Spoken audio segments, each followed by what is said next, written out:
조선만담꾼에 오신 여러분 환영합니다. 구독과 좋아요 눌러주시면 감사하겠습니다. 오늘의 이야기 시작합니다. 옛날 옛적 정조 임금님께서 나라를 다스리시던 시절의 이야기입니다. 강원도 깊은 산골짜기에 청학동이라는 마을이 있었습니다. 푸른 학이 날아든다는 뜻을 가진 아름다운 이름의 마을이었지요. 사방이 높은 산으로 둘러싸인 이곳은 바깥 세상과 동떨어진 채 마을 사람들만의 법도와 풍습을 지키며 살아가는 곳이었습니다. 그런데 이 마을에는 묘한 풍습이 하나 있었습니다. 해가 서산에 기울어 어둠이 내리기 시작하면 마을 사람들은 누구 하나 할 것 없이 황급히 집 안으로 들어가 문빗장을 걸어 잠그곤 했지요. 아무리 급한 일이 있어도 아무리 가까운 이웃집이라 해도 밤이 되면 절대 밖으로 나서지 않았습니다. 왜 그랬을까요? 마을 어귀 큰 길에서 조금 벗어난 곳에 낡은 기와집이 한 채 서 있었습니다. 담장은 무너지고 대문은 삐걱거리는 사람이 살지 않은 지 오래된 흉가였지요. 그런데 이 집에서 밤마다 기이한 일이 벌어졌습니다. 흐어.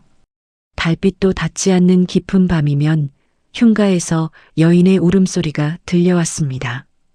바람에 실려 계곡을 타고 흘러오는 그 울음은 너무나 애절하고 처절하여 듣는 이의 간담을 서늘하게 만들었지요.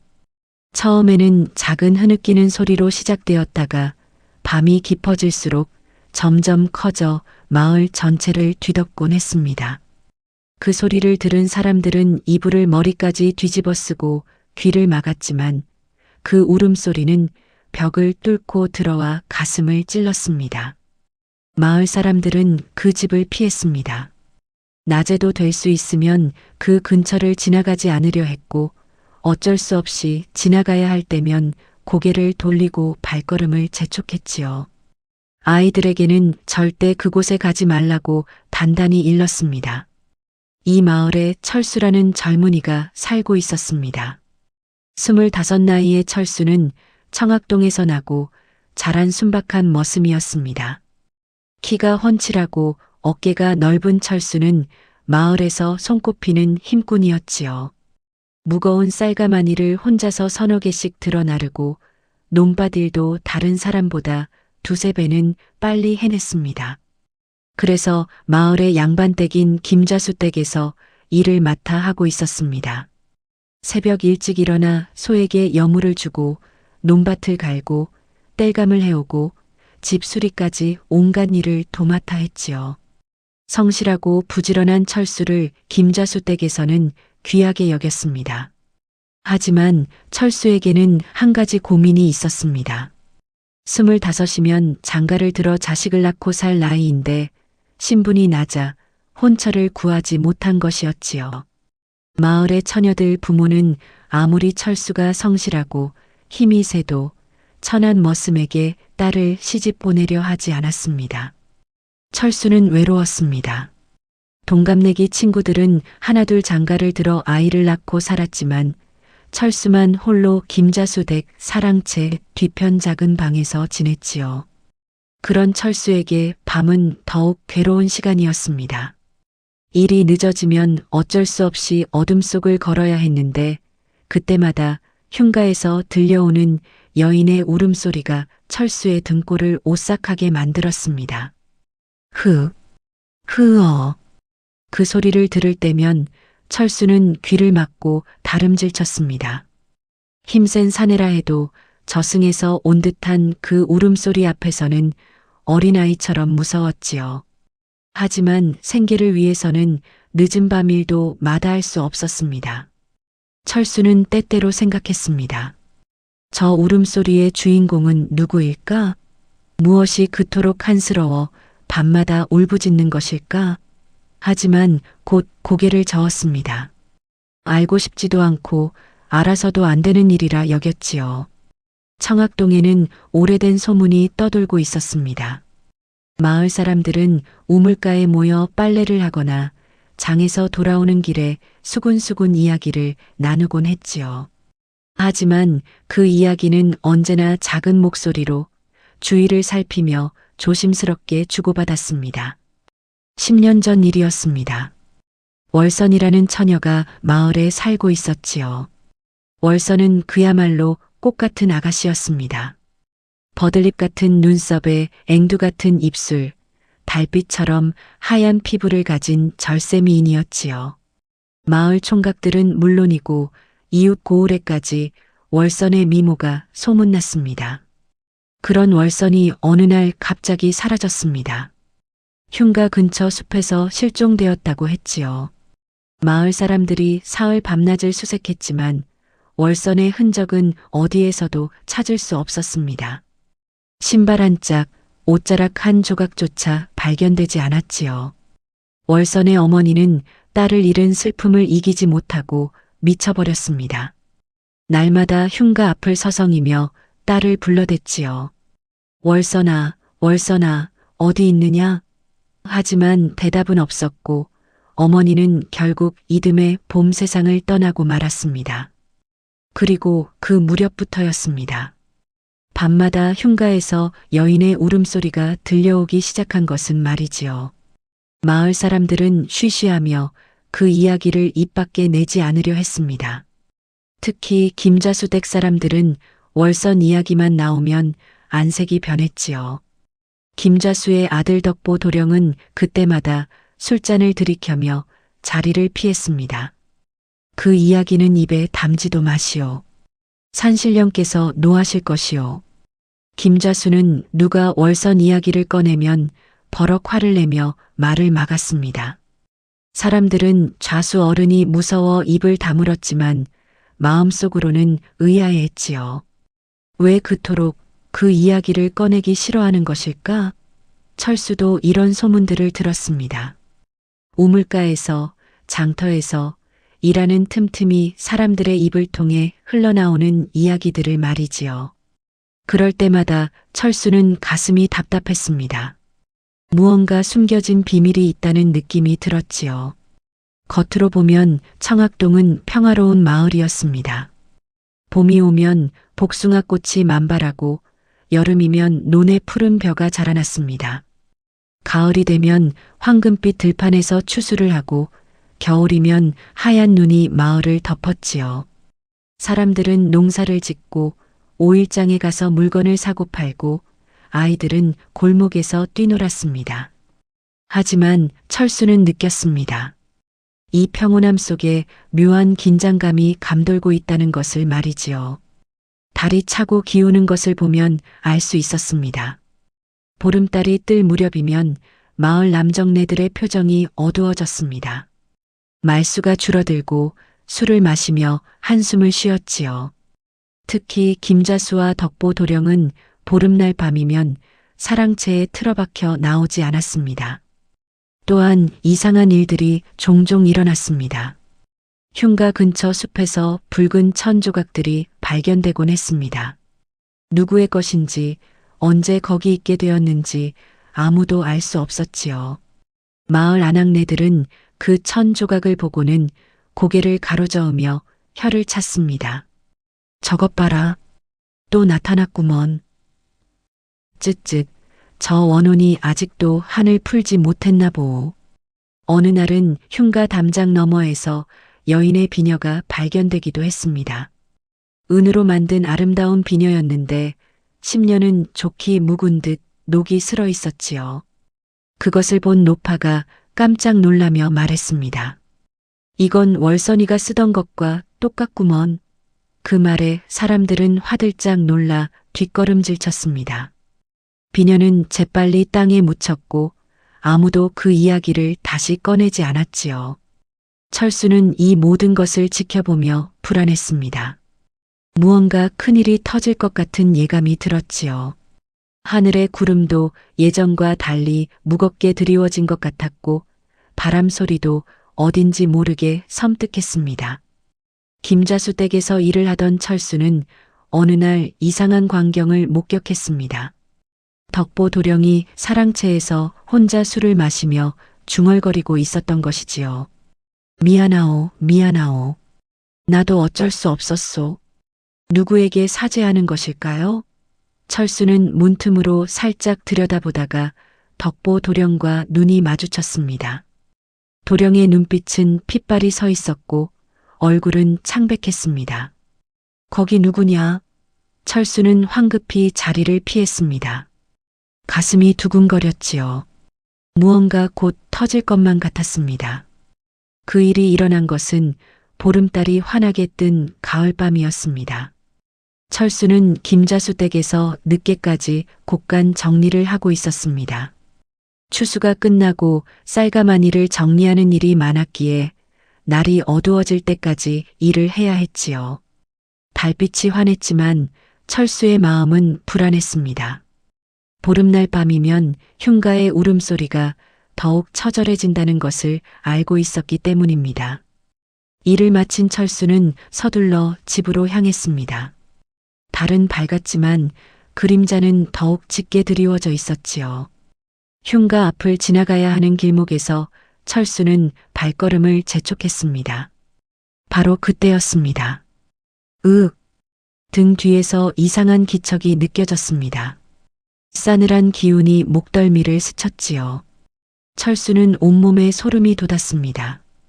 뒤를 돌아보지 말아야 한다고 생각했지만 몸은 저절로 움직였습니다. 그 순간이었습니다.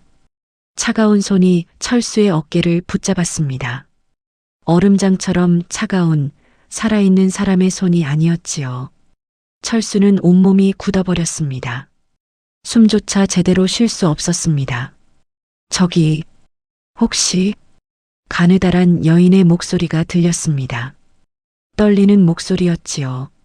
철수는 천천히 고개를 돌렸습니다.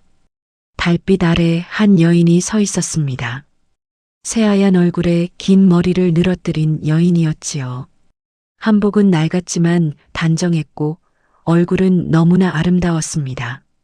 하지만 그 아름다움은 살아있는 사람의 것이 아니었습니다. 창백하고 핏기 하나 없이 마치 달빛 자체가 사람의 형상을 한 것 같았지요. 여인의 눈에서 눈물이 주르륵 흘러내렸습니다. 제 남편을 보지 못하셨어요? 목소리는 애절했습니다. 간절하고 슬픈 목소리였지요. 철수는 입이 떨어지지 않았습니다. 대답을 해야 하는데 목소리가 나오지 않았습니다. 제 남편이 저를 여기 두고 갔어요. 돌아온다고 했는데 아직 안 오셨어요. 여인은 흐느꼈습니다. 그 모습이 너무나 슬퍼 보였지만 철수는 공포에 사로잡혀 있었습니다. 여인의 손이 아직도 철수의 어깨를 붙잡고 있었고 그 손은 점점 더 차가워졌습니다. 아, 철수는 비명을 지르며 여인의 손을 뿌리쳤습니다. 그리고 있는 힘껏 달렸지요. 뒤도 돌아보지 않고 숨이 차도 다리가 후들거려도 멈추지 않았습니다. 집에 도착할 때까지 단 한 번도 뒤를 돌아보지 않았습니다. 방문을 걸어 잠그고 나서야 철수는 바닥에 주저앉았습니다. 온몸이 땀으로 흠뻑 젖어 있었고 손은 부들부들 떨렸지요. 그날 밤 철수는 한숨도 자지 못했습니다. 다음 날 아침 철수의 이야기는 삽시간에 온 마을로 퍼져나갔습니다. 철수가 귀신을 봤다는 소문이 마을에 퍼지자 사람들은 술렁거렸습니다. 우물가에서 길가에서 사람들은 수군거렸지요. 어떤 이는 철수가 꿈을 꾼 것이라 했고 어떤 이는 달빛에 눈이 어두워 잘못 본 것이라 했습니다. 하지만 철수의 창백한 얼굴과 떨리는 목소리를 본 사람들은 고개를 저었습니다. 저 사내가 거짓말을 할 리 없지 않소? 평소에도 거짓을 모르는 정직한 사람이 아니오. 하지만 그날 저녁 마을 어른들이 철수를 불렀습니다. 마을 사랑방에는 김자수를 비롯한 마을의 유지들이 모여 앉아 있었지요. 모두들 표정이 굳어 있었습니다. 철수, 김자수가 낮고 무거운 목소리로 말했습니다. 내가 어젯밤 이상한 것을 보았다는 소문을 들었다. 예, 좌수 어르신. 소인이 분명히. 닥치거라. 김좌수의 호통에 철수는 입을 다물 수밖에 없었습니다. 좌수의 눈빛은 차갑고 날카로웠지요. 쓸데없는 소리를 하지 말라. 내가 본 것은 달빛에 비친 나뭇가지 그림자였을 것이다. 혹은 너무 피곤해서 헛것을 본 것이고. 하오나 좌수 어르신, 소인이 분명 닥치라 했다. 김좌수가 주먹으로 상을 내리쳤습니다. 찻잔이 덜컹거렸지요. 옆에 앉은 다른 어른들도 고개를 끄덕이며 말했습니다. 그렇토이다, 철수. 이 마을에 귀신 따위가 있을 리 없소. 산신령께서 노하실 말을 함부로 하면 안 돼요. 온 마을이 화를 입게 돼요. 그러니 내가 본 것은 잊어버리시게. 어른들은 하나같이 철수에게 입을 다물 것을 명령했습니다. 특히 김좌수는 무섭게 노려보며 말했지요. 이 일로 마을에 소란이 일어나면 너를 이 마을에서 내쫓을 것이다. 알겠느냐? 철수는 고개를 숙일 수밖에 없었습니다. 좌수의 말을 거역하면 정말로 마을에서 쫓겨날 것이었고 그렇게 되면 갈 곳이 없었지요. 예, 알겠습니다. 철수는 힘없이 대답하고 사랑방을 나왔습니다. 밖으로 나온 철수는 깊은 한숨을 쉬었습니다. 이상했습니다. 왜 마을 어른들은 그토록 두려워하는 것일까요? 왜 진실을 묻으려 하지 않고 입을 막으려는 것일까요? 특히 김좌수의 반응이 수상했습니다. 너무 과민하게 반응했지요. 무언가 숨기고 있는 것처럼 보였습니다. 철수는 걸어가며 생각에 잠겼습니다. 여인은 남편을 찾고 있었습니다. 여기 두고 갔다고 돌아온다고 했다고 말했지요. 그렇다면 여인에게 무슨 일이 있었던 것일까요? 문득 10년 전 실종된 월선이 떠올랐습니다. 그 무렵부터 울음소리가 시작되었다고 하지 않았던가요? 혹시 철수가 본 여인이 바로 월선의 홀령은 아닐까요? 하지만 철수는 고개를 저었습니다. 더 이상 생각하지 말아야 했습니다. 김좌수의 경고가 귓가에 맴돌았지요. 그날 밤부터 철수는 해가 지기 전에 반드시 집으로 돌아왔습니다. 아무리 일이 많아도 어둠이 내리면 절대 밖에 나가지 않았지요. 하지만 밤마다 들려오는 울음소리는 피할 수 없었습니다. 흐어. 그 소리를 들을 때마다 철수는 가슴이 아팠습니다. 저 여인은 무엇이 그토록 한스러운 것일까요? 그로부터 며칠 후 청학동에 낯선 손님이 찾아왔습니다. 초라한 삿갓을 쓰고 낡은 장삼을 걸친 늙은 스님이었습니다. 등에는 바랑을 메고 손에는 목탁을 들고 있었지요. 스님은 마을 입구에서 시주를 청했습니다. 나무아미타불, 시주 한 그릇 부탁드립니다. 마을 사람들은 스님에게 쌀 한 대, 나물 한 줌을 시주했습니다. 스님은 합장하며 고마움을 표했지요. 고맙습니다. 고맙습니다. 부처님의 은혜가 함께 하시길. 철수도 스님을 보았습니다. 스님의 눈은 뿌옇게 흐려 있어 앞을 잘 보지 못하는 것 같았지요. 하지만 이상했습니다. 스님은 마치 모든 것을 꿰뚫어 보는 듯한 느낌을 주었습니다. 스님은 마을을 천천히 걸어 다녔습니다. 이 집 저 집을 다니며 시주를 받았지요. 그러다가 흉가 앞을 지나게 되었습니다. 그 순간 스님의 발걸음이 멈췄습니다. 스님은 흉가 쪽으로 고개를 돌렸습니다. 앞을 보지 못하는 듯한 눈이었지만 마치 무언가를 응시하는 것 같았지요. 한참을 그렇게 서 있던 스님이 깊은 한숨을 쉬었습니다. 아, 이 마을에 깊은 한이 서려 있구려. 옆을 지나가던 마을 안악이 깜짝 놀라 물었습니다. 스님, 무슨 말씀이십니까?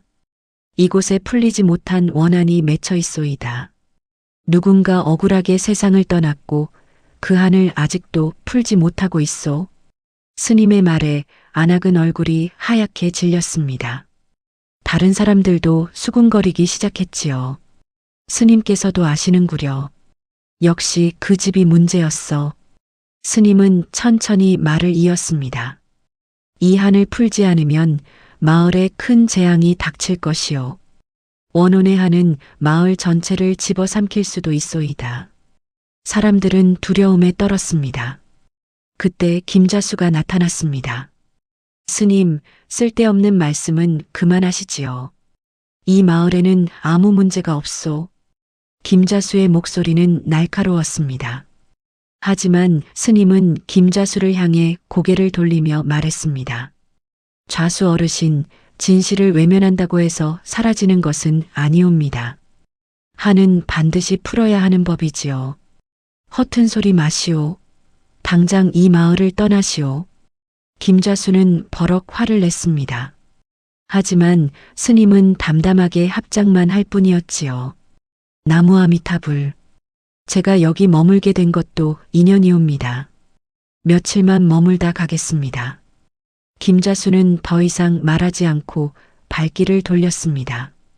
하지만 그의 뒷모습에는 불안함이 역력했지요.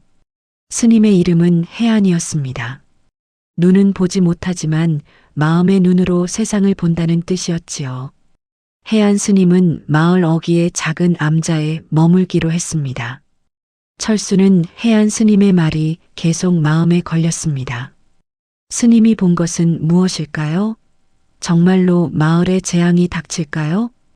그날 밤 흉가의 울음소리는 그 어느 때보다 처절했습니다. 해안 스님이 마을에 온 지 사흘째 되던 날 끔찍한 일이 벌어졌습니다. 마을의 젊은 총각 삼돌이가 사라진 것이었습니다. 23세 삼돌이는 전날 저녁 늦게 소를 끌고 집으로 돌아온다고 했는데 밤이 되도록 돌아오지 않았지요.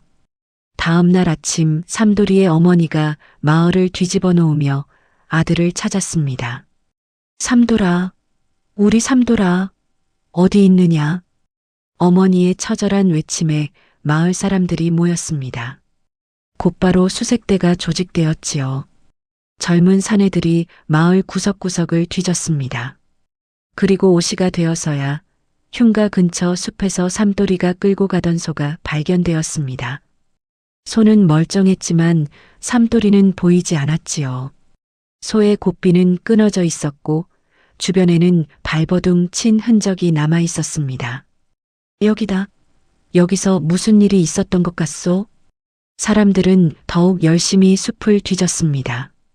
나무 뒤, 바위 틈, 골짜기까지 샅샅이 살펴보았지요. 하지만 삼돌이의 흔적은 어디에서도 찾을 수 없었습니다. 사흘 밤낮을 수색했지만 결과는 마찬가지였습니다. 삼돌이는 연기처럼 사라져버렸지요. 마을은 공포에 휩싸였습니다. 사람들은 수군거렸습니다. 귀신한테 홀린 게 틀림없어. 흉가의 원혼이 사람을 잡아간 거야. 이제 우리도 안전하지 않아. 삼돌이의 어머니는 통곡했습니다. 마을 사람들이 위로했지만 소용없었지요. 어머니는 흉가 앞에 주저앉아 울부짖었습니다. 내 아들을 돌려다오. 삼돌아, 어미가 왔다. 그날 밤이었습니다. 달도 없는 칠흑 같은 어둠 속에서 울음소리가 들려왔습니다. 하지만 평소와는 달랐지요. 더욱 처절하고 더욱 애절한 소리였습니다. 왜 그러셨어요? 울음소리에 섞여 희미한 말소리가 들렸습니다. 마을 사람들은 이불을 뒤집어 쓰고 벌벌 떨었지요. 아이들은 울음을 터뜨렸고 어른들은 부처님께 기도를 올렸습니다. 철수도 그 소리를 들었습니다. 방 안에서 몸을 웅크린 채 귀를 막았지만 소리는 벽을 뚫고 들어왔지요. 여인의 목소리는 너무나 슬펐습니다. 남편, 제 남편. 철수는 깨달았습니다. 저 여인은 복수를 하려는 것이 아니라는 것을, 누군가를 찾고 있다는 것을. 하지만 그것이 무엇인지, 누구인지는 알 수 없었습니다. 다음 날 아침 마을 사람들은 겁에 질려 있었습니다. 밤에 나가는 사람은 아예 없었고 해가 기울기만 해도 서둘러 집 안으로 들어갔지요. 김자수는 마을 회의를 소집했습니다. 모두들 집 안에 머물도록 하시오. 해가 지면 절대 밖에 나가지 마시오. 곧 이 일도 지나갈 것이오. 하지만 사람들의 불안은 가라앉지 않았습니다. 누군가 물었습니다. 좌수 어르신, 해안 스님께 부탁해서 구슬하는 것은 어떻겠습니까? 그럴 필요 없소. 괜히 일을 크게 만들지 마시오. 김자수는 단호하게 거절했습니다. 사람들은 의아해했지만 감히 말을 더하지 못했지요. 철수는 김자수의 반응이 이상하다고 생각했습니다. 마을 사람이 사라졌는데 왜 굿이나 천도제조차 지내려 하지 않는 것일까요? 무언가 숨기고 있는 것이 분명했습니다. 그날 밤도 여인의 울음소리는 멈추지 않았습니다. 삼돌이가 실종된 지 일주일이 지났습니다. 마을 사람들은 이제 삼돌이를 찾는 것을 포기했습니다. 살아 돌아올 가망이 없다고 여긴 것이지요. 삼돌이의 어머니는 초상을 치를 준비를 하기 시작했습니다. 그런데 바로 그날 아침 놀라운 발견이 있었습니다. 물을 기르러 나간 안악이 흉가 뒤편 우물가에서 무언가를 발견한 것이었습니다. 마을 사람들이 달려가 보니 그것은 삼돌이의 도포였습니다. 이게 삼돌이 옷이 아니냐? 맞아, 삼돌이가 입고 나갔던 도포야. 사람들은 도포를 살펴보았습니다. 찢어지거나 피가 묻은 흔적은 없었지요. 다만 축축하게 젖어 있을 뿐이었습니다. 그런데 더욱 놀라운 것이 있었습니다. 도포와 함께 여인의 붉은 댕기가 묶여 있었던 것입니다.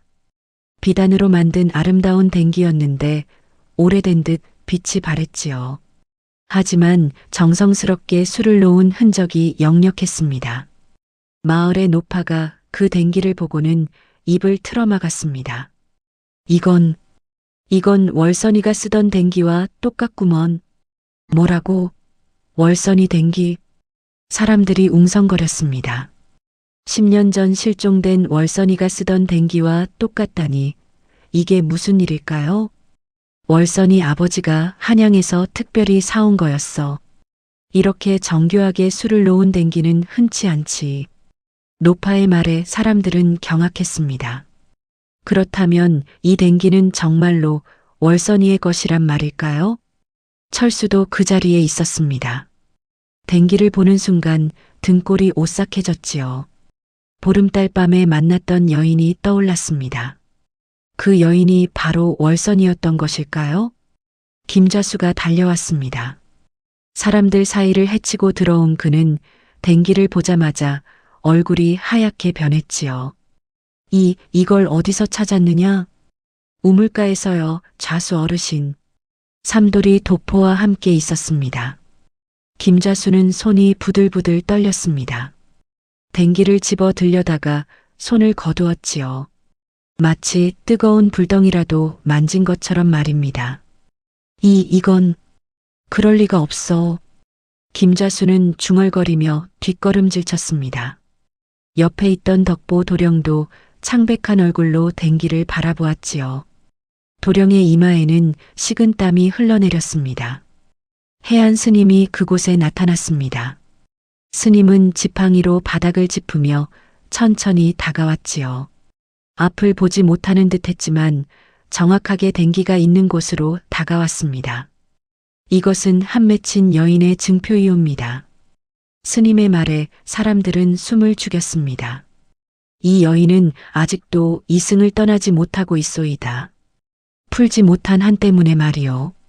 그 한을 풀어주지 않으면 더 많은 사람이 해를 입을 것이요. 스님, 그럼 어떻게 해야 합니까? 누군가 물었습니다. 스님은 고개를 들어 흉가 쪽을 바라보았습니다. 진실을 밝혀야 합니다. 이 여인에게 무슨 일이 있었는지, 누가 그녀를 이 지경으로 만들었는지 말이요. 김자수가 버럭 소리쳤습니다. 헛소리 마시오. 스님은 이 마을 일에 참견하지 마시오. 좌수 어르신. 스님은 조용히 말했습니다. 진실을 외면하면 외면할수록 한은 더욱 깊어지는 법이옵니다. 이제 곧 감당할 수 없는 일이 벌어질 것이요. 김자수는 더 이상 말하지 않고 자리를 떴습니다. 덕보 도령도 황급히 아버지를 따라갔지요. 사람들은 수군거렸습니다. 좌수 어른이 뭔가 아는 게 있는 것 같아. 그러게 말이야. 왜 저리 불안해하시는 걸까? 철수는 댕기를 바라보았습니다.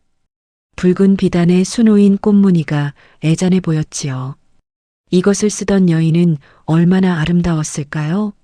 그리고 그녀에게 무슨 일이 있었던 것일까요? 철수는 결심했습니다. 이 일의 진실을 밝혀야겠다고 말이지요. 그날 저녁 철수는 해안 스님을 찾아갔습니다. 스님은 마을 어귀의 작은 암자에 머물고 있었습니다. 촛불 하나만 켜진 어두운 방에서 스님은 염주를 돌리며 독경을 하고 있었지요. 나무 아미타불, 나무 아미타불. 철수는 조심스럽게 문을 두드렸습니다. 스님, 소인 철수라고 합니다. 잠시 여쭐 말씀이 있습니다. 들어오시게. 스님의 목소리는 따뜻했습니다. 철수는 방 안으로 들어가 스님 앞에 앉았지요. 무슨 일로 찾아왔는가? 스님, 소인이 보름달 밤에 이상한 것을 보았습니다.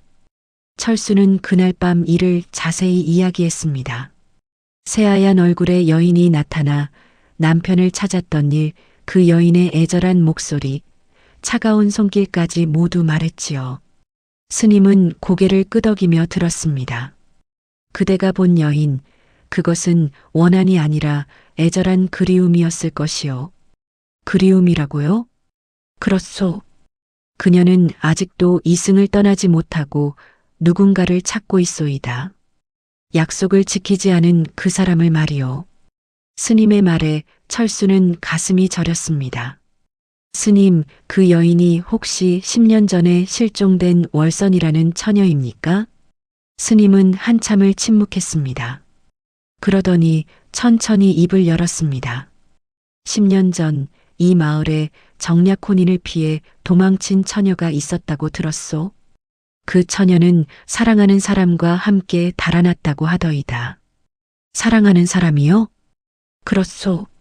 하지만 그 사람은 처녀를 배신했소. 두려움에 떨며 처녀를 버리고 혼자 돌아왔다고 하오.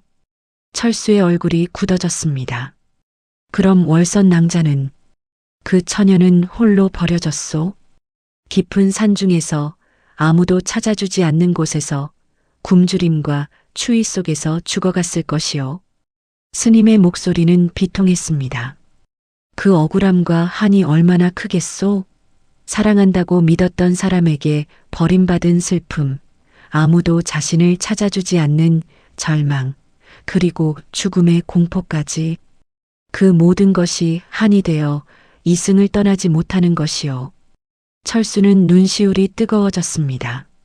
비록 만난 적도 없는 여인이지만 그 처지가 너무나 불쌍했지요.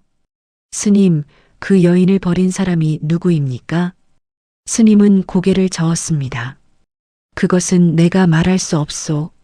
하지만 그대가 지켜보면 알게 될 것이요. 진실은 언제나 드러나기 마련이니까. 철수는 김자수와 덕보 도령을 떠올렸습니다. 그들의 불안한 모습, 진실을 숨기려는 태도가 수상했지요. 스님, 소인이 할 수 있는 일이 없겠습니까? 비록 천한 머슴이지만 그 여인을 도와주고 싶습니다. 스님은 철수를 향해 고개를 돌렸습니다. 흐린 눈이었지만 그 속에는 빛이 있는 것 같았지요. 용기 있는 청년이구려. 그렇다면 함께 진실을 밝혀봅시다. 이 마을을 위해서, 그리고 한 맺힌 여인을 위해서 말이요. 철수는 고개를 숙였습니다. 가르침을 주십시오, 스님. 곧 보름달이 다시 뜰 것이요. 그날 밤 흉가로 가봅시다. 거기서 진실의 실마리를 찾을 수 있을 것이요. 철수는 두려웠습니다. 하지만 이대로 있을 수는 없었지요. 삼돌이처럼 더 많은 사람이 사라질 수도 있었습니다. 알겠습니다, 스님. 소인이 함께하겠습니다. 스님은 합장했습니다. 나무 아미타불. 부처님께서 우리를 지켜주실 것이요. 철수는 암자를 나섰습니다. 밤하늘에는 반달이 떠 있었지요. 며칠 후면 보름달이 될 것이었습니다. 그날 밤 무슨 일이 벌어질지 알 수 없었지만 철수는 결심을 굳혔습니다. 생명을 건 위험한 선택이었지만 진실을 밝혀야만 했습니다. 보름달이 뜨기 이틀 전 또다시 끔찍한 일이 벌어졌습니다. 김자수 댁의 머슴 칠성이가 사라진 것이었습니다. 칠성이는 30살의 성실한 일꾼으로 김자수 댁에서 10년 넘게 일해온 사람이었지요. 전날 저녁 칠성이는 김자수의 심부름으로 이웃 마을에 다녀온다고 했습니다. 해가 지기 전에 돌아온다고 했는데 밤이 되도록 소식이 없었지요. 다음 날 아침 사람들이 수색에 나섰습니다. 그리고 놀랍게도 흉가 안에서 칠성이의 신발을 발견했습니다. 여기다. 흉가 안에 신발이 있소. 사람들이 달려왔습니다. 흉가의 마당 한가운데 칠성이의 집신이 가지런히 놓여 있었지요. 마치 누군가 정성스럽게 벗어놓은 것처럼 말입니다. 칠성아, 칠성아. 사람들이 흉가 안을 뒤졌습니다. 하지만 칠성이는 어디에도 없었습니다. 신발만 덩그러니 남아있을 뿐이었지요. 마을은 완전히 공포에 휩싸였습니다. 한 사람도 아니고 두 사람이나 사라졌으니 말입니다. 사람들은 더 이상 집 밖으로 나오려 하지 않았습니다. 이건 분명 귀신 짓이야. 우리도 언제 잡혀갈지 모른다. 이 마을을 떠나야 해. 공포와 불안이 마을을 뒤덮었습니다. 김자수는 급히 마을 회의를 소집했습니다. 사랑채에 마을 사람들이 모였지요. 모두들 얼굴이 창백했습니다. 여러분, 진정하시오. 반드시 해결 방법을 찾을 것이오. 김자수는 말했지만 그의 목소리도 떨리고 있었습니다. 평소의 위험은 온데간데 없이 사라졌지요. 좌수 어르신, 해안 스님께 부탁해서 굿을 해야 합니다. 맞습니다. 천도제라도 지내야 합니다. 사람들이 입을 모아 말했습니다. 하지만 김자수는 여전히 거부했습니다. 아직은 그럴 필요 없소. 조금만 기다리면. 기다리라고요? 벌써 두 사람이나 사라졌는데요. 이러다 우리 모두 죽을 수도 있습니다. 사람들의 목소리가 높아졌습니다. 김자수는 당황하며 손을 저었지요. 바로 그때였습니다. 덕보 도령이 비틀거리며 사랑채로 들어왔습니다. 도령의 얼굴은 핏기 하나 없이 하얗고 눈은 충혈되어 있었지요. 술 냄새가 진동했습니다. 아버지. 덕보 도령은 아버지를 보며 말했습니다. 그의 눈에는 눈물이 고여 있었지요. 아버지, 이제 그만하십시오. 이대로는 안 됩니다.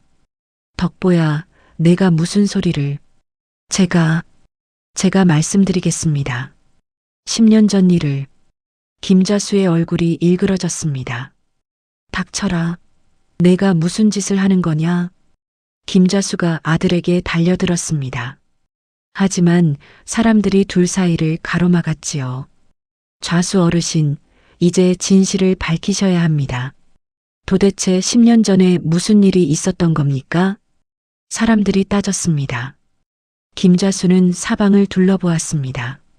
모두가 자신을 의심의 눈초리로 바라보고 있었지요. 김자수는 주저앉았습니다. 얼굴을 손으로 가리며 신음하듯 말했습니다. 나도 몰랐소. 내 아들이 그런 짓을 할 줄은. 사람들은 숨을 죽였습니다. 드디어 진실이 밝혀지려는 순간이었습니다. 하지만 바로 그때 밖에서 비명소리가 들렸습니다. 으악! 불이야! 불이야! 사람들이 뛰쳐나갔습니다. 흉가에서 불길이 치솟고 있었습니다. 누군가 불을 지른 것이었지요. 혼란 속에서 김자수와 덕보 도령은 사라졌습니다. 사람들이 불을 끄느라 정신이 없는 사이 부자는 어디론가 달아난 것이었습니다. 철수는 불타는 흉가를 바라보았습니다. 누가 불을 지른 것일까요? 그리고 왜 하필 지금 진실이 밝혀지려는 순간에 말이지요? 불길 속에서 여인의 울음소리가 들려오는 것 같았습니다. 더욱 처절하고 더욱 애절한 소리였지요. 마을은 점점 더 깊은 어둠 속으로 빠져들고 있었습니다. 다음 날 새벽 해안 스님이 철수를 찾아왔습니다. 철수, 오늘 밤이 보름입니다. 약속했던 그날이지요. 철수는 고개를 끄덕였습니다. 어젯밤 일로 마을은 더욱 혼란스러웠지만 이제 더 이상 미룰 수 없었습니다. 알겠습니다, 스님. 준비하겠습니다. 해가 지고 어둠이 내렸습니다. 보름달이 하늘에 떠올랐지요. 환한 달빛이 마을을 비추었지만 사람들은 문을 걸어 잠그고 밖으로 나오지 않았습니다. 철수와 해안 스님은 흉가로 향했습니다. 어젯밤 불에 탄 흉가는 더욱 흉측해 보였지요. 타다만 기둥들이 삐걱거리며 서 있었고 재와 그 흐름이 마당을 뒤덮고 있었습니다.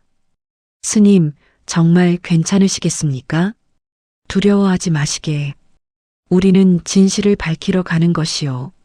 두 사람은 흉가의 대문을 열고 들어갔습니다. 달빛이 마당을 비추었지요. 바로 그때였습니다. 찬 기운이 사방을 휘감았습니다. 철수는 온몸에 소름이 돋았습니다. 숨이 하얗게 나왔지요. 한여름인데도 겨울처럼 추웠습니다. 누가 거기 있소? 하얀 형체가 나타났습니다. 달빛을 받아 은빛으로 빛나는 여인이었지요. 바로 철수가 보름달 밤에 만났던 그 여인이었습니다. 월선이었습니다. 여인은 철수와 해안 스님을 바라보았습니다. 눈에서 눈물이 주르륵 흘러내렸지요. 제 남편을 찾아주세요. 애절한 목소리였습니다. 철수는 두려웠지만 한 걸음 앞으로 나아갔습니다. 월선 낭자, 당신의 남편이 누구입니까? 말씀해 주십시오. 여인은 흐느끼며 흉가의 벽을 가리켰습니다. 스님이 등불을 들어 벽을 비추었지요. 그 순간 두 사람은 숨이 멎었습니다. 벽에 글씨가 써 있었습니다. 핏물로 쓴 글씨였지요. 세월이 지나 희미해졌지만 달빛 아래서 또렷하게 드러났습니다. 김덕보, 내가 나를 죽였다. 철수는 비틀거렸습니다. 김자수의 아들 덕보 도령이었습니다. 그가 바로 월선을 버린 사람이었던 것이지요. 덕보 도령이. 해안 스님은 고개를 끄덕였습니다. 그렇소. 김덕보가 바로 이 여인을 버린 정혼자였던 것이요. 월선의 혼령이 다가왔습니다. 손을 뻗어 벽에 글씨를 쓰다듬었지요. 저는 덕보 도령님을 사랑했습니다. 아버지께서 정해주신 혼처가 싫어 둘이서 도망쳤지요. 여인의 목소리는 떨렸습니다. 하지만 도령님은 겁이 나셨나 봅니다. 좌수 어르신이 무서우셨나 봐요. 저를 이 집에 숨겨두고 혼자 돌아가셨습니다. 먹을 것을 가져오겠다고, 곧 데리러 오겠다고 그렇게 말씀하셨어요. 월선은 울먹였습니다. 하지만 오지 않으셨습니다. 하루가 지나고 이틀이 지나고 열흘이 지나도 아무도 오지 않았어요. 철수는 가슴이 찢어지는 것 같았습니다. 저는 배고팠습니다. 너무 추웠습니다. 도령님을 불렀지만 대답이 없었어요. 그렇게 저는 월선의 형체가 흐려졌습니다. 그렇게 죽었습니다. 이 집에서 홀로 굶주림과 추위 속에서 해안 스님은 합장했습니다. 나무 아미타불. 얼마나 원통하고 억울했겠소. 월선은 두 사람을 바라보았습니다. 저는 복수하고 싶지 않습니다. 다만 이 사실을 알리고 싶었습니다. 덕보 도령님이 저를 버렸다는 것을. 철수는 무릎을 꿇었습니다. 월선 낭자, 제가 반드시 진실을 밝히겠습니다. 도령의 죄를 세상에 알리겠습니다. 월선의 얼굴에 희미한 미소가 떠올랐습니다. 고맙습니다. 바로 그때 밖에서 요란한 소리가 들렸습니다. 흉가 밖에서 횃불 불빛이 번쩍였습니다. 거기 누가 있느냐? 김자수의 목소리였습니다. 마을 장정들이 횃불을 들고 흉가를 포위했지요. 김자수와 덕보 도령도 그들과 함께 있었습니다. 나와라. 당장 나오지 못할까? 철수와 해안 스님은 흉가 밖으로 나왔습니다. 김자수의 얼굴은 일그러져 있었고 덕보 도령은 땅만 내려다보고 있었지요. 좌수 어르신, 저희는 진실을 밝히러 온 것입니다. 철수가 말했습니다. 하지만 김자수는 칼을 빼들었습니다. 내 놈들이 마을의 평화를 깨뜨리는구나. 쓸데없는 짓을 하다니. 평화라고요? 철수는 소리쳤습니다. 벌써 2사람이나 사라졌는데 그게 평화입니까? 10년 전부터 밤마다 울음소리가 들렸는데 그게 평화입니까? 닥쳐라. 김자수가 칼을 휘둘렀습니다. 하지만 해안 스님이 앞을 가로막았지요. 좌수 어르신, 칼로 진실을 막을 수는 없소이다. 비켜라, 눈먼중. 그때 마을 사람들이 하나둘 모여들기 시작했습니다. 집안에 숨어있던 사람들이 소동 소리를 듣고 나온 것이었지요. 무슨 일입니까? 좌수 어른이 왜 칼을 들고 계십니까? 사람들이 웅성거렸습니다. 철수는 이 기회를 놓치지 않았습니다. 여러분, 10년 전 월선 낭자가 사라진 이유를 아십니까? 철수의 목소리가 밤하늘에 울려 퍼졌습니다. 월선 낭자는 덕보 도령과 함께 도망쳤습니다. 하지만 도령은 월선 낭자를 저 흉가에 버리고 혼자 돌아왔습니다. 뭐라고? 그게 무슨 소리야? 사람들이 놀라며 수군거렸습니다. 김자수는 얼굴이 새빨개졌지요. 헛소리 마라. 증거가 어디 있느냐? 증거는 저 안에 있습니다. 철수는 흉가를 가리켰습니다. 벽에 월선 낭자가 남긴 글이 있습니다. 핏물로 쓴 글이 말입니다. 사람들이 웅성거렸습니다. 누군가 용기를 내어 흉가 안으로 들어갔고 곧 비명을 지르며 나왔습니다. 정말입니다. 벽에 글씨가 있어요. 김덕보라는 이름이 써 있습니다. 마을이 술렁였습니다. 사람들은 김자수와 덕보 도령을 바라보았지요. 의심과 분노의 눈빛이었습니다. 덕보 도령은 더 이상 견디지 못하고 무릎을 꿇었습니다. 죄송합니다. 정말 죄송합니다. 도령은 흐느끼기 시작했습니다. 아버지. 김자수는 비틀거렸습니다. 칼이 손에서 떨어졌지요.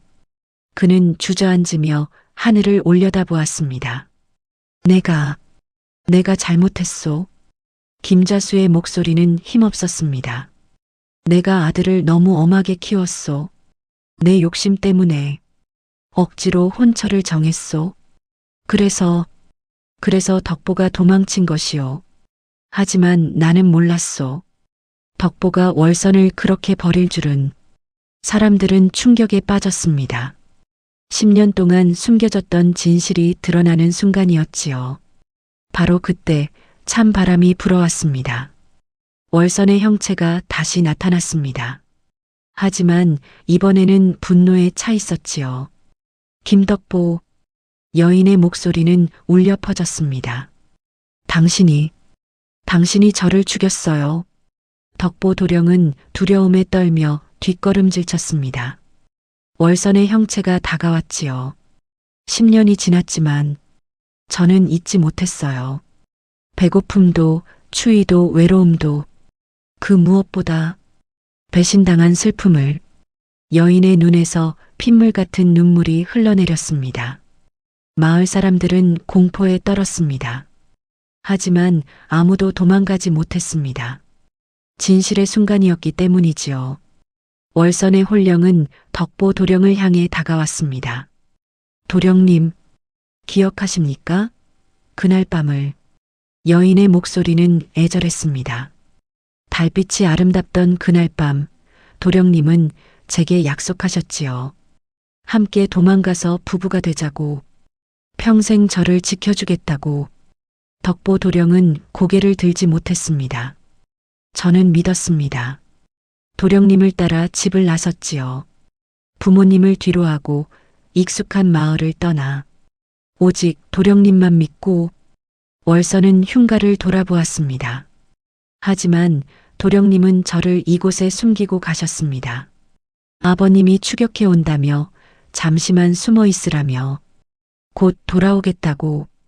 첫날 밤 저는 기다렸습니다. 도령님이 오실 거라 믿었지요. 둘째 날 배가 고팠습니다. 하지만 참았습니다. 도령님이 음식을 가져오실 거라 믿었으니까요. 셋째 날 목이 탔습니다. 샘물을 기르러 나가고 싶었지만 도령님이 밖에 나가지 말라 하셨기에 참았습니다. 월선의 목소리는 점점 커졌습니다. 나흘째, 닷새째. 일주일이 지나도 도령님은 오지 않으셨습니다. 저는 너무 배고팠습니다. 마당의 풀을 뜯어먹었고 빗물을 받아 마셨습니다. 하지만 그것도 오래가지 못했지요. 열흘이 지났을 때 저는 알았습니다. 도령님은 다시 오지 않으실 거라는 것을. 덕보 도령은 바닥에 엎드렸습니다. 미안하오. 정말 미안하오. 나도 어쩔 수 없었소. 어쩔 수 없었다고요? 월선의 목소리가 날카로워졌습니다. 도령님은 집으로 돌아가셨지요. 따뜻한 방에서 맛있는 음식을 드시며 편히 주무셨겠지요. 저를 잊으시고. 아니요, 잊지 못했소. 덕보 도령이 소리쳤습니다. 나는 매일 밤 당신을 생각했소. 하지만 아버지가 무서워서, 벌을 받을까 두려워서 차마 말하지 못했소.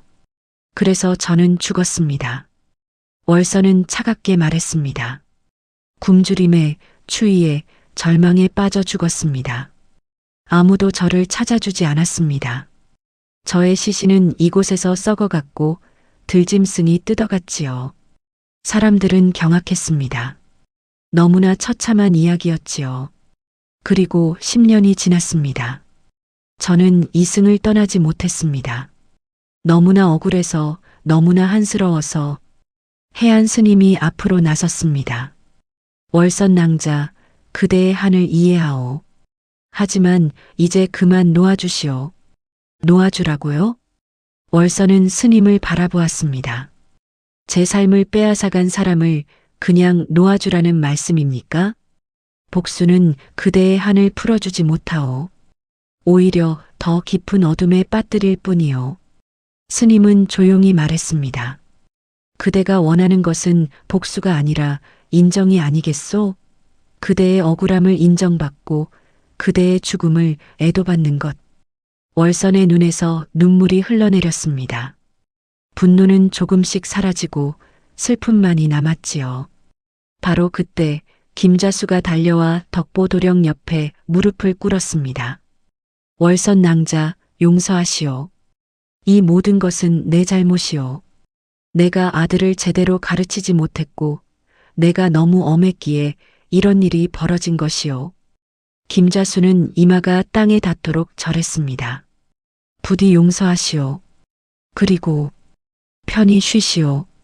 마을 사람들도 하나둘 무릎을 꿇기 시작했습니다. 월선의 억울함을 인정하고 그녀의 죽음을 애도하는 것이었지요. 하지만 바로 그 순간이었습니다. 어둠 속에서 누군가 나타나 덕보 도령을 향해 달려들었습니다. 어둠 속에서 나타난 사람은 삼돌이의 어머니였습니다. 내 놈 때문에 내 아들이 사라졌다. 어머니는 손에 낫을 들고 있었습니다. 미친 듯이 덕보 도령에게 달려들었지요. 사람들이 황급히 말렸지만 어머니의 힘은 놀라웠습니다. 내 아들을 돌려내라. 삼돌이를 돌려내.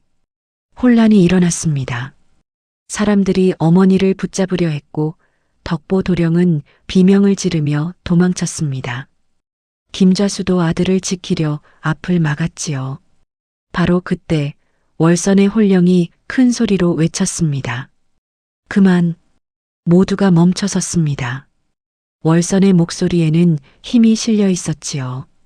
삼돌이는 무사합니다. 칠성이도 마찬가지입니다. 뭐라고요?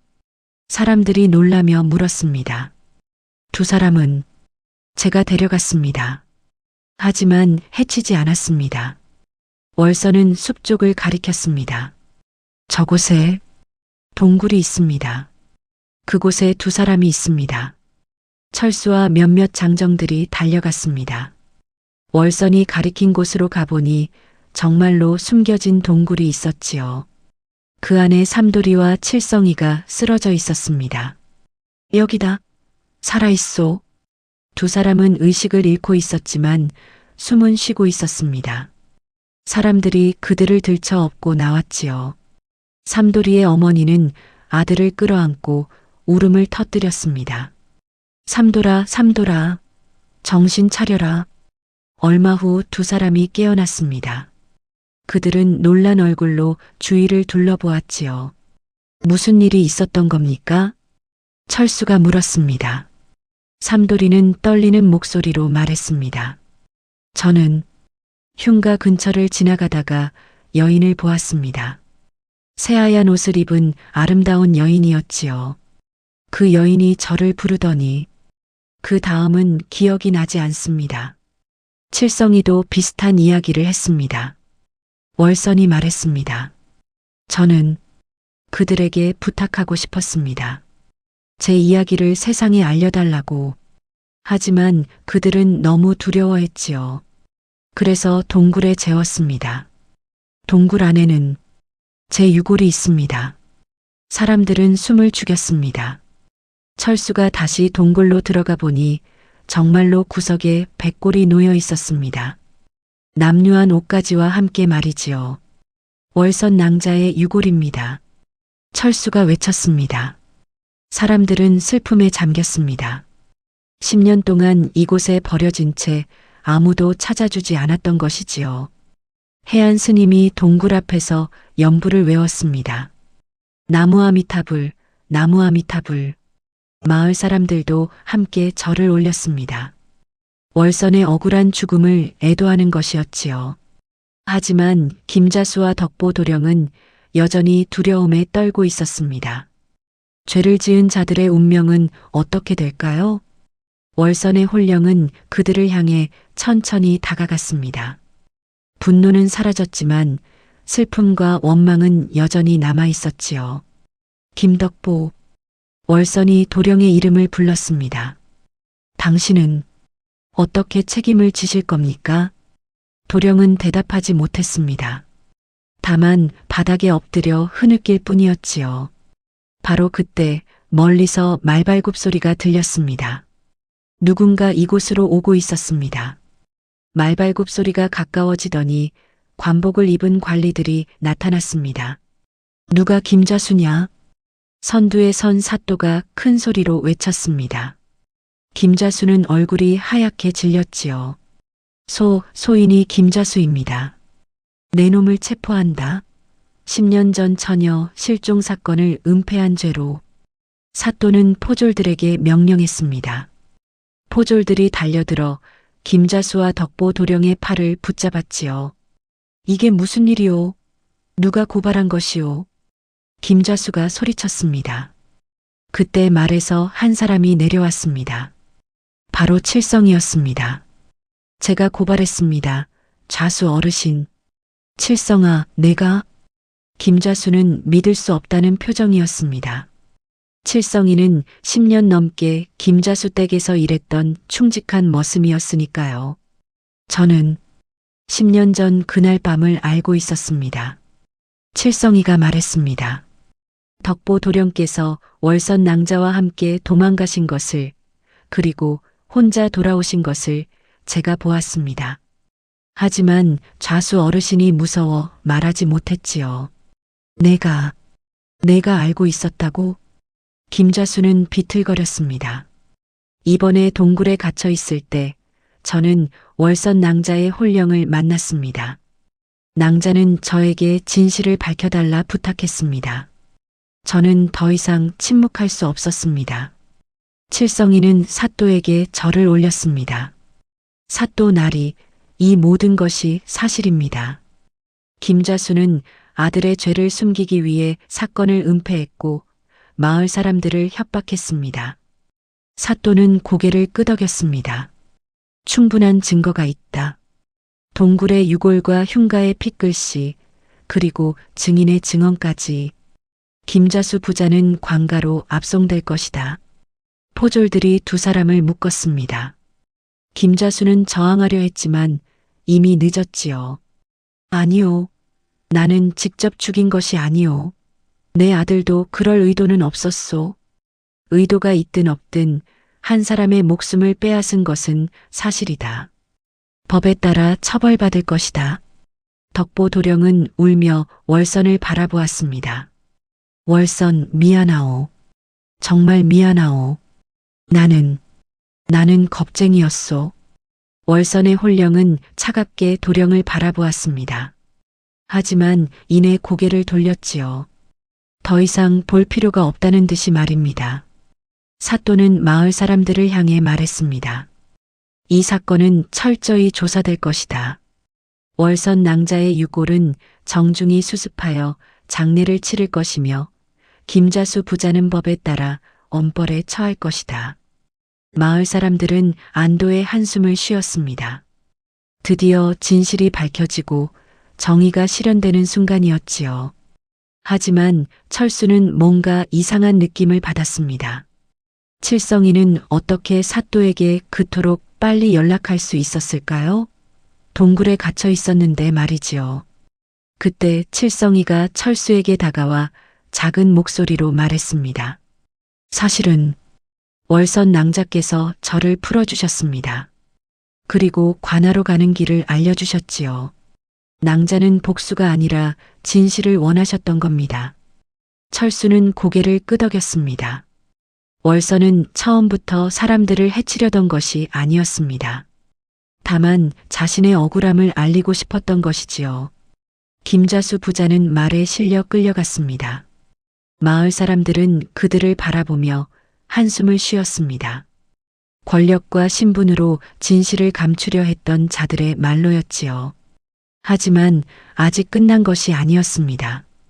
월선의 홀령은 여전히 사라지지 않았습니다. 그녀가 진정으로 원하는 것은 무엇일까요? 관리들이 떠나고 마을에는 다시 고요함이 찾아왔습니다. 하지만 월선의 홀령은 여전히 흉가 앞에 서 있었습니다. 사람들은 조심스럽게 그녀를 바라보았지요. 해안 스님이 앞으로 나섰습니다. 월선 낭자, 이제 그대의 한은 풀렸소. 진실이 밝혀졌고 죄인들은 벌을 받을 것이오. 이제 편히 쉬시오. 하지만 월선은 고개를 저었습니다. 아직 끝나지 않았습니다. 무엇이 더 필요하오? 월선은 동굴 쪽을 바라보았습니다. 제 유골을 제대로 거두어 주십시오. 부모님 곁에 묻어 주십시오. 해안 스님은 합장했습니다. 그리하겠소이다. 철수와 마을 사람들은 정성껏 월선의 유골을 수습했습니다. 깨끗한 배로 감싸고 향을 피우며 조심스럽게 옮겼지요. 월선의 부모님은 이미 세상을 떠났지만 마을 공동묘지에 그들의 무덤이 있었습니다. 사람들은 월선의 유골을 부모님 무덤 옆에 묻기로 했습니다. 장례 준비가 시작되었습니다. 비록 10년이 지난 뒤였지만 마을 사람들은 최선을 다해 장례를 치렀습니다. 흰 상여를 준비하고 곡을 하며 정성껏 묘를 만들었지요. 장례 행렬이 공동묘지로 향했습니다. 월선의 홀령도 조용히 따라왔습니다. 더 이상 울음소리는 들리지 않았지요. 다만 조용히 마지막 가는 길을 걷고 있었습니다. 무덤을 다 만들고 유골을 묻는 순간이었습니다. 해안 스님이 천도제를 지냈습니다. 나무 아미탑을 관세음보살, 스님의 연불소리가 산과 골짜기에 울려 퍼졌습니다. 마을 사람들도 함께 절을 올렸지요. 월선 낭자, 부디 하늘 놓고 극락왕생하소서. 절이 끝나고 사람들이 무덤 앞에 꽃을 놓았습니다. 철수도 들국화 1다발을 무덤 앞에 놓으며 눈시울을 붉혔습니다. 월선 낭자, 이제 편히 쉬십시오. 월선의 홀령은 무덤을 바라보았습니다. 그녀의 얼굴에 평화로운 미소가 떠올랐지요. 고맙습니다. 여러분, 월선의 목소리는 바람처럼 부드러웠습니다. 드디어 편히 쉴 수 있겠습니다. 그 순간 하늘에서 따뜻한 빛이 내려왔습니다. 햇살이 구름 사이로 비치며 월선을 감쌌지요. 월선의 형체가 빛 속으로 사라지기 시작했습니다. 철수, 스님, 여러분, 월선은 마지막 인사를 했습니다. 저 때문에 고생하셨습니다. 부디 모두 행복하십시오. 월선 낭자, 철수가 외쳤습니다. 하지만 월선은 이미 빛 속으로 사라지고 있었습니다. 해안 스님이 합장하며 말했습니다. 나무 아미타불, 부처님의 품으로 가시는구려. 이제 그대는 자유로워졌소. 월선의 마지막 말이 바람에 실려 들려왔습니다. 진실을 외면하지 마십시오. 약한 자를 버리지 마십시오. 그리고 빛이 사라졌습니다. 월선의 홀령도 함께 사라졌지요.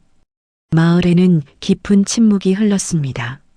하지만 그것은 두려움의 침묵이 아니었습니다. 평화의 침묵이었지요. 10년 동안 마을을 괴롭혔던 울음소리는 완전히 멈췄습니다. 밤은 다시 고요해졌고 사람들은 편히 잠들 수 있게 되었습니다. 철수는 하늘을 올려다보았습니다. 구름 사이로 햇살이 환하게 비치고 있었지요. 편히 쉬십시오. 월선 낭자. 철수는 작게 중얼거리며 무덤에 마지막 절을 올렸습니다. 며칠 후 관아에서 소식이 전해졌습니다. 김좌수는 관직을 박탈당하고 재산을 몰수당했습니다.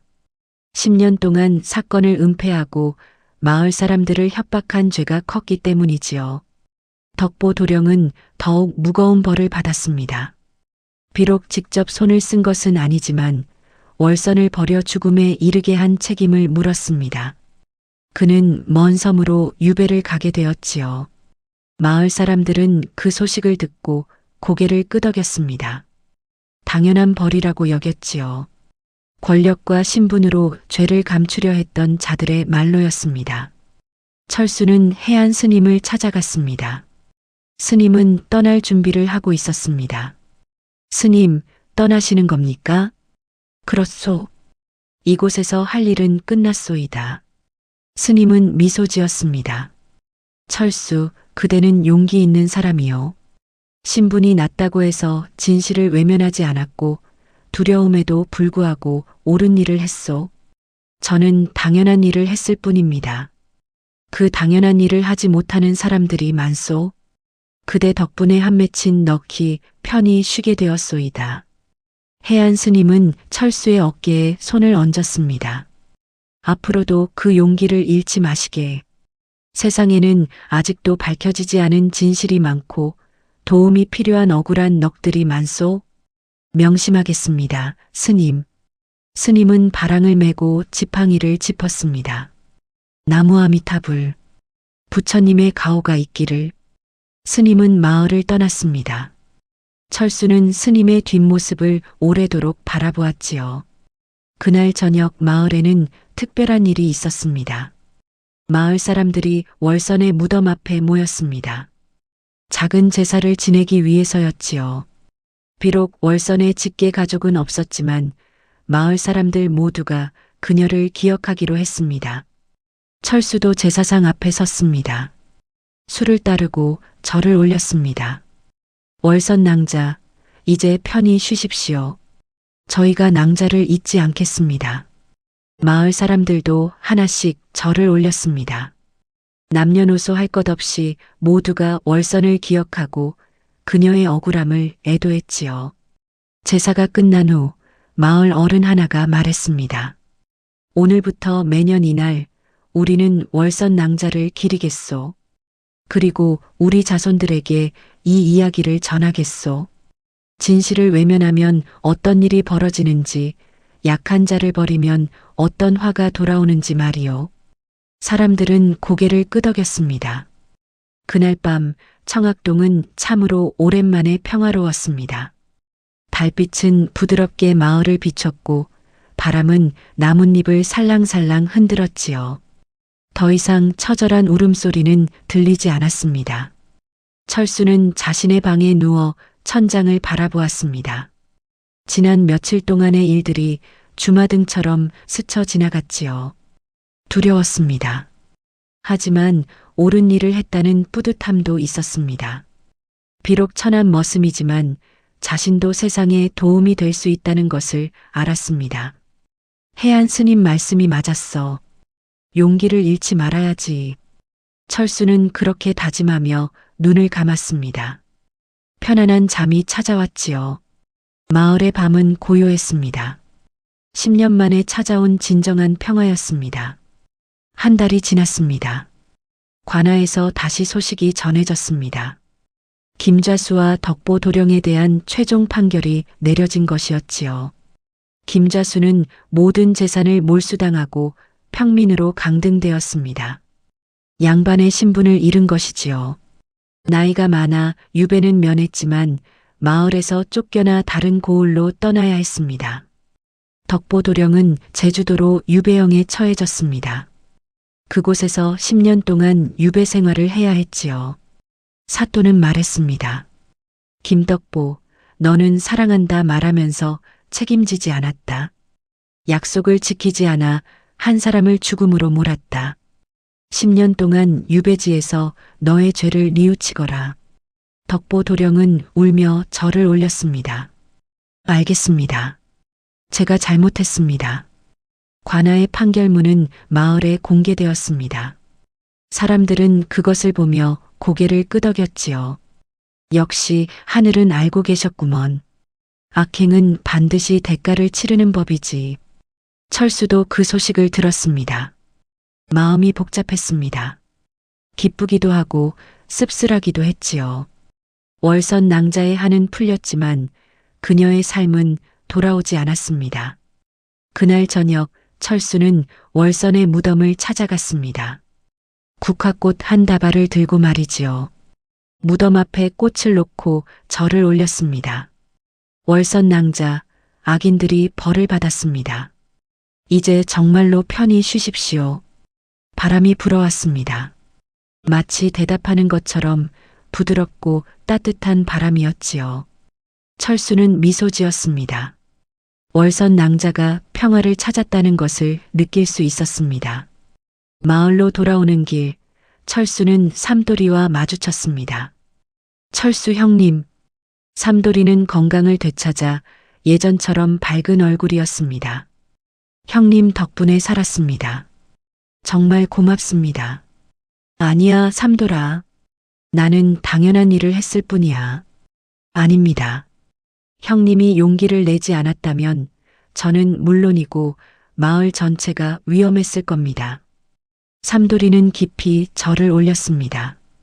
칠성이도 나타났습니다. 철수 고맙네.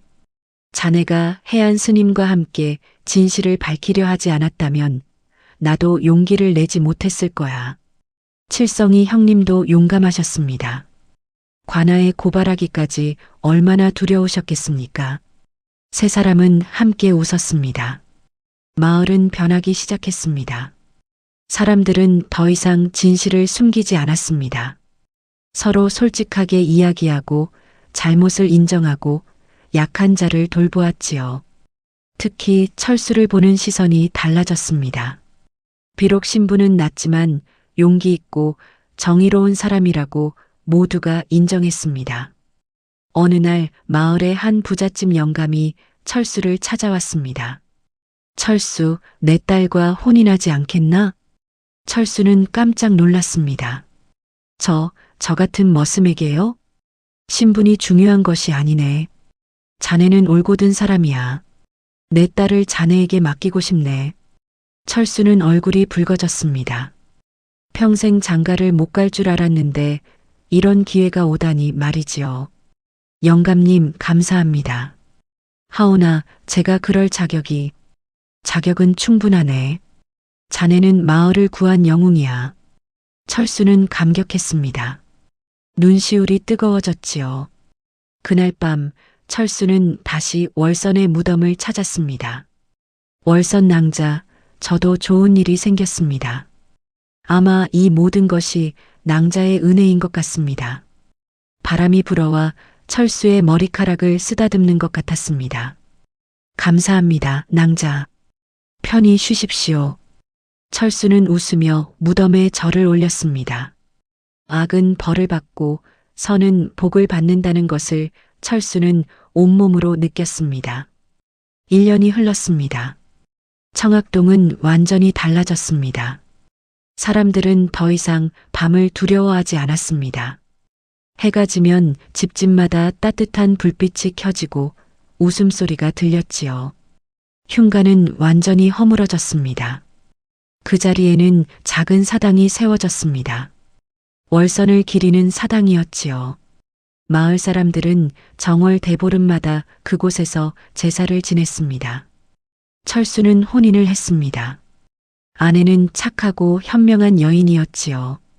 둘은 작은 집에서 행복하게 살았습니다. 철수는 여전히 성실하게 일했고 마을 사람들의 신망을 받았습니다.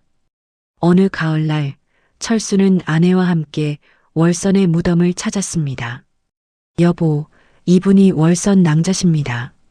철수는 아내에게 그동안의 이야기를 들려주었습니다. 10년 전의 비극, 그리고 진실을 밝히기 위한 싸움, 마침내 찾아온 평화까지 말이지요. 아내는 눈물을 흘리며 무덤에 절을 올렸습니다. 월선 낭자, 제 남편을 지켜주셔서 감사합니다. 낭자 덕분에 저도 좋은 남편을 만났습니다. 무덤 앞에는 국화꽃이 만발했습니다. 누가 심었는지 알 수 없었지만 매년 이맘때면 아름다운 꽃이 피었지요. 철수는 무덤 앞에 앉아 조용히 말했습니다. 월선 낭자, 마을은 평화롭습니다. 사람들은 낭자를 기억하고 낭자의 이야기를 자손들에게 전하고 있습니다. 진실을 외면하지 말라는 가르침, 약한 자를 버리지 말라는 교훈을 모두가 가슴에 새기고 있습니다.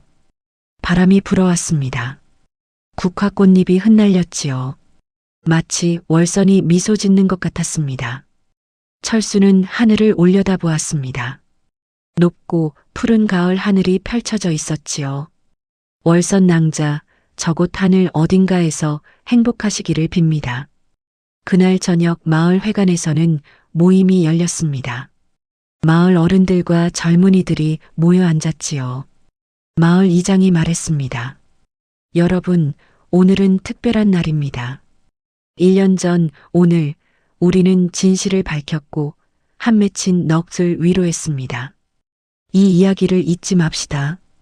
우리 자손 대대로 전해야 합니다. 젊은 사람들이 고개를 끄덕였습니다. 아이들도 부모님 무릎에 앉아 조용히 듣고 있었지요. 월선 낭자의 이야기는 우리에게 가르침을 줍니다. 철수가 일어나 말했습니다. 진실을 숨기면 더 큰 화를 부릅니다. 약한 자를 버리면 그 한이 돌아옵니다. 하지만 용기를 내어 옳은 일을 하면 반드시 좋은 결과가 찾아옵니다. 사람들은 박수를 쳤습니다. 그리고 기억하십시오. 한을 만드는 것도 사람이고 한을 푸는 것도 사람입니다. 이것은 해안 스님이 남긴 말씀이었습니다. 철수는 그 말을 평생 잊지 않았지요. 모임이 끝나고 사람들은 집으로 돌아갔습니다. 밤하늘에는 별이 총총했습니다. 달은 환하게 마을을 비췄지요. 하지만 더 이상 누구도 두려워하지 않았습니다. 밤은 평화로웠고 고요했습니다. 처절한 울음소리는 영원히 사라졌습니다. 철수는 집으로 돌아가며 생각했습니다. 월선 낭자, 이제 정말로 편히 쉬고 계시겠지. 그렇습니다. 월선의 한은 풀렸습니다. 진실이 밝혀졌고 악은 벌을 받았으며 사람들은 그녀를 기억했습니다. 이제 월서는 평화로운 곳에서 쉬고 있을 것입니다. 청학동에는 다시 밤의 고요함만이 남았습니다. 옛말에 이런 말이 있습니다. 하늘은 스스로 돕는 자를 돕는다고 말이지요. 철수는 용기를 냈고 진실을 밝혔으며 정의를 실현했습니다. 그 대가로 행복을 얻었습니다. 또한 이런 교훈도 있습니다. 권력과 신분으로 진실을 감추려 해도 언젠가는 반드시 드러난다는 것입니다. 김자수 부자는 10년 동안 비밀을 지켰지만 결국 모든 것이 밝혀지고 벌을 받았습니다. 그리고 가장 중요한 교훈은 이것입니다. 한 맺힌 넋도 진심 어린 사죄와 위로로 편히 쉴 수 있다는 것입니다. 복수가 아니라 인정과 애도가 진정한 해결책이라는 것이지요. 여러분도 기억하십시오. 진실을 외면하지 마십시오. 약한 자를 버리지 마십시오. 그리고 용기를 내어 옳은 일을 하십시오. 그것이 바로 평화로운 세상을 만드는 길입니다. 다음 영상을 빠르게 만나보시려면 좋아요와 구독을 눌러주세요. 그럼 더 재미있는 영상으로 찾아뵙겠습니다. 모두 행복한 하루 보내세요.